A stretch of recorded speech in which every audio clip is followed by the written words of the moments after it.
A primera hora aquí en Noticias RCN siempre tenemos un espacio para encontrarnos en el análisis y en el debate. En la mesa ancha, bienvenidos a nuestros panelistas, Daniel, Juana, Jorge Iván. Buenos días. Un placer verlos como siempre todas las mañanas. Contentos estrenando taza. Sí, bueno, para que vean, acá les teníamos su regalito del cafecito, ahí está. Bueno, hoy un hecho internacional que involucra a 3 colombianos. Este ataque en Ucrania, en una pizzería en la región de Donetsk, donde estaban Sergio Jaramillo, el excomisionado de paz, el escritor Héctor Abad Faciolince y además de eso una periodista colombiana muy reconocida, Catalina Gómez. En medio de todo esto, cuando todo el mundo está rechazando ese ataque, está rechazando la invasión en Ucrania, todo el mundo lo hace, menos Colombia. Y yo creo que por ahí tenemos que arrancar este debate. ¿Qué es lo que está pasando con el gobierno colombiano que no rechazó ese ataque con este comunicado que estaba diciendo ahorita Jorge Iván? Es muy tibio porque se solidariza con las víctimas, hace votos para que se recuperen y dicen siempre velamos por la vida. No menciona la palabra guerra, no menciona la palabra guerra en Rusia, guerra en Ucrania, invasión de Rusia, nada. Todo esto por los laditos. Es que ni siquiera, es decir, se fueron casi que al extremo de la tibieza porque ni siquiera dicen rechazamos cualquier tipo de guerra, nada. Juana. Jorge Iván y Daniel justamente estaban diciendo que el comunicado parece escrito por Sergio Fajardo, ¿no? de la tibieza en momento de rechazar este ataque y la guerra que justamente se está viviendo en este momento en Ucrania y que al parecer está recrudeciéndose, ¿no? Hubo un momento en el que no estábamos hablando mucho del tema, que ya estaba en el momento como una normalización de la guerra en Ucrania, de ciertos ataques un día, ¿no? Pero ahora al parecer, y creo que puede ser parte de lo que pasó el fin de semana con el grupo Wagner y las negociaciones a las que llegaron con Putin, que tal vez sea de volver a recrudecer los ataques hacia Ucrania y la guerra que llevan estos meses estos dos países. Yo creo que no es coincidente lo que pasó precisamente con el grupo paramilitar Wagner el fin de semana en Rusia, que dejó en el ambiente como una señal de debilidad por parte de Rusia y de Putin. Yo creo que este ataque, en este caso a bienes civiles, donde había personas civiles, es como un mensaje de nueva fortaleza en esta operación ilegal, en esta invasión de Rusia a Ucrania. Celebrar que nuestros compatriotas hayan salido ilesos. Siempre murieron algunas personas, unos niños heridos. Murieron 9 personas entre esos hay 2 ataques niños. civiles, eso constituye claramente una gran infracción al derecho internacional humanitario y un expediente más para los crímenes de guerra que está desarrollando la Corte Penal Internacional. Yo diría eso. Y frente al comunicado, yo destaco 2 cosas, me llaman la atención. Primero, tenía que haberlo hecho la Cancillería, porque es un tema de relaciones exteriores, es un tema internacional. La Oficina del Alto Comisionado de Paz no tiene competencia para esto y debió haber sido mucho más contundente, no solo solidarizándose con los compatriotas y con las víctimas del ataque, sino rechazando esa agresión ilegal. Yo llamo la atención sobre esos 2 aspectos de ese comunicado. Es que es un comunicado casi escrito como si ellos hubieran estado en un accidente de tránsito y no en un hecho de una guerra, Daniel. Claro, pero no es la primera vez que el gobierno de Gustavo Petro, pues, se niega como tal a rechazar la guerra en Ucrania. Ya lo había hecho hace unos meses cuando el presidente mismo había dicho que Ucrania ni que 8 cuartos, que tenía que enfocarse en Colombia. Y la política exterior, dirigida por Álvaro Leiva en estos momentos, pues ha sido en este momento muy tibia. Es más, creo que Fajardo es mucho más firme en estos momentos en Colombia que el propio Gustavo Petro en estos temas. Además, si recordamos que The Economist el domingo pues ya sitúa a Colombia como uno de los grandes aliados de Rusia en el hemisferio latinoamericano junto a Brasil y Venezuela. Creo que aquí el presidente está jugando a ser tibio porque realmente hay intereses colombianos en sus relaciones con Rusia. Es que aquí es evidente que el presidente no ha querido rechazar porque hay como tal una influencia geopolítica de Rusia en todo lo que se está moviendo aquí en Latinoamérica. En segundo lugar, creo que el presidente le faltó solidarizarse. Es que, venga, aquí no fue un ataque donde únicamente hubo víctimas ucranianas o rusas. Aquí hay 3 colombianos que están siendo víctimas y el presidente ni siquiera se pronuncia. El presidente que es tan tuitero, que escribe sobre absolutamente todo, todos los días y todo el tiempo, pues simplemente guarda silencio. Además, creo que hay una extralimitación de funciones por parte de Danilo Rueda, porque este tema realmente concierne hoy a la Cancillería y no a Danilo Rueda, que vea, Hace unos días Danilo Rueda decía que él estaba muy ocupado haciendo otras cosas y ahora se puede dedicar a los temas de Ucrania. Entonces creo que ahí el gobierno está siendo muy tibio, pero además está siendo errático y es porque también quiere darle un guiñito a lo que está haciendo Rusia en estos momentos. No, pero un comunicado no tiene nada que ver con las competencias y a uno llama la atención que eso le corresponde a la Cancillería, pero si lo saca de la oficina del alto comisionado, entre otras cosas porque Sergio Jaramillo lo fue, pues, digamos, llama la atención, pero no creo que sea una Entonces, ¿por qué el extralimitación de silencio funciones. del presidente Y y del el canciller. silencio del canciller? Ahora, en América Latina ha habido mucha ambigüedad alrededor del tema de la guerra de Rusia en Ucrania. O sea, cuando uno ve los países europeos hay mucha más unión, por supuesto que tienen su guerra allí, Sí. en su propio territorio.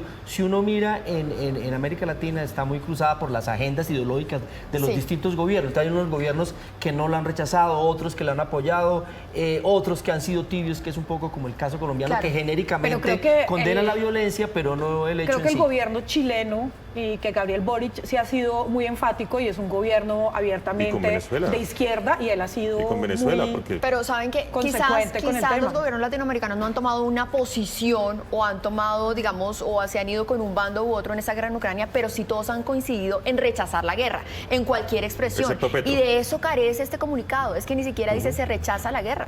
Pero en el seno de Naciones Unidas el gobierno colombiano sí ha sido bastante fuerte, incluso hizo parte de una declaración en la que condenaba el hecho. Entonces, digamos, ahí hay como dos Claro, pero escenarios. en el que escenario condenaba, no de el que los sancionaba. escenarios internacionales y ya la declaración puntual. Pero insisto, el comunicado debió haber sido más fuerte y debió haber sido al menos de la Cancillería.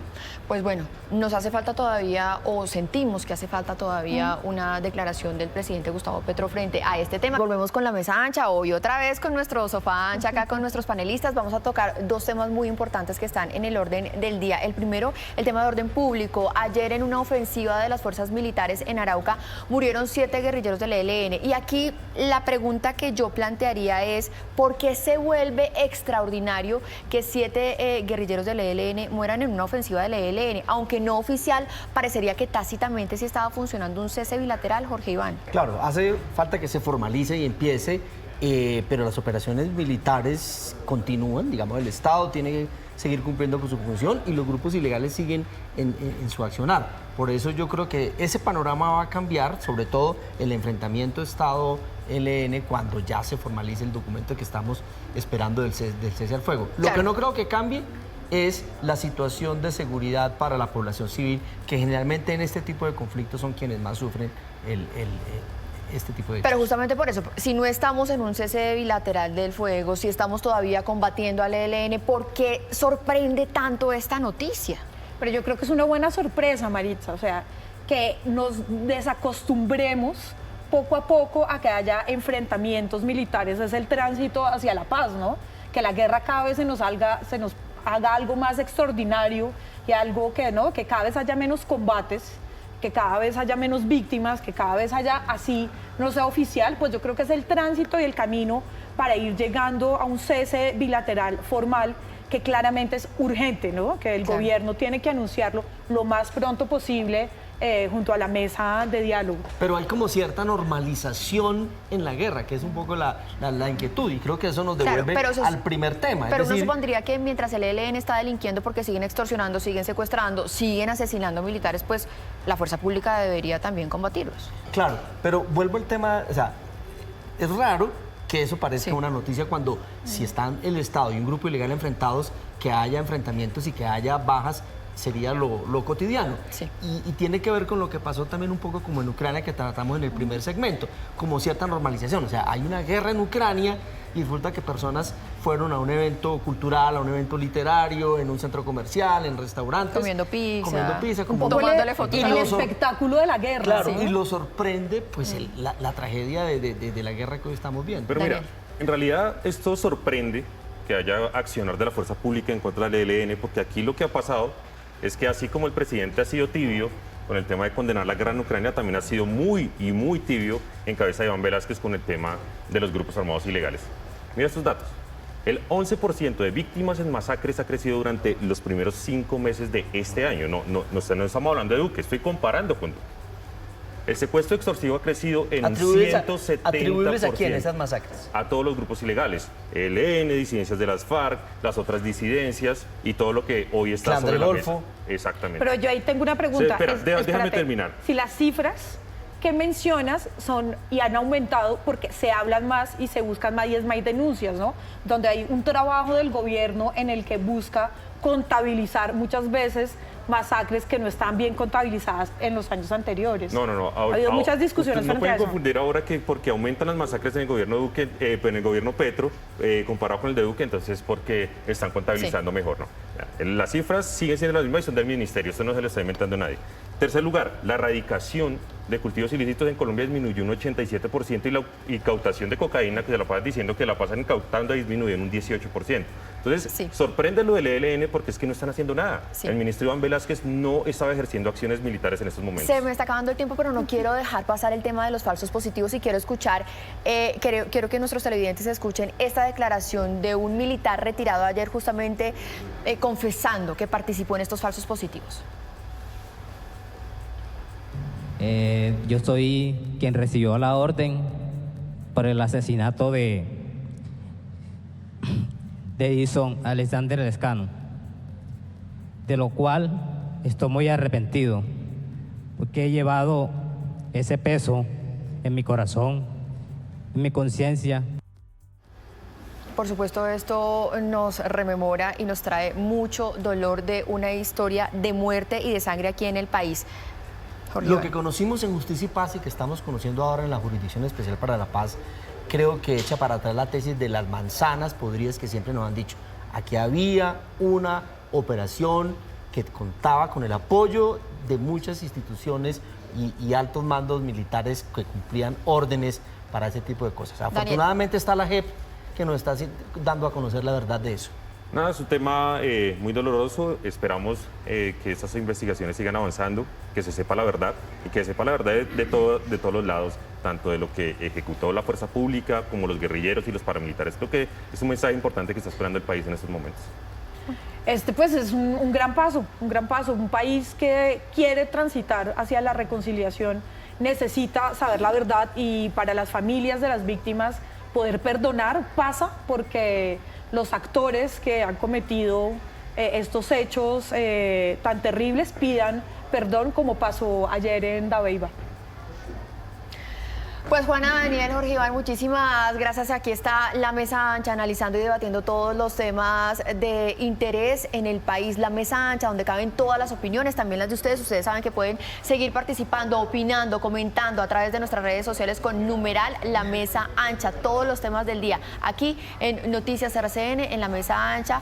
Hoy hablando del tema de los falsos positivos, de esas declaraciones muy dolorosas que se escucharon ayer en Antioquia sobre víctimas y familias de víctimas de falsos positivos. También hablamos de esto que ocurrió en las últimas horas con el ELN.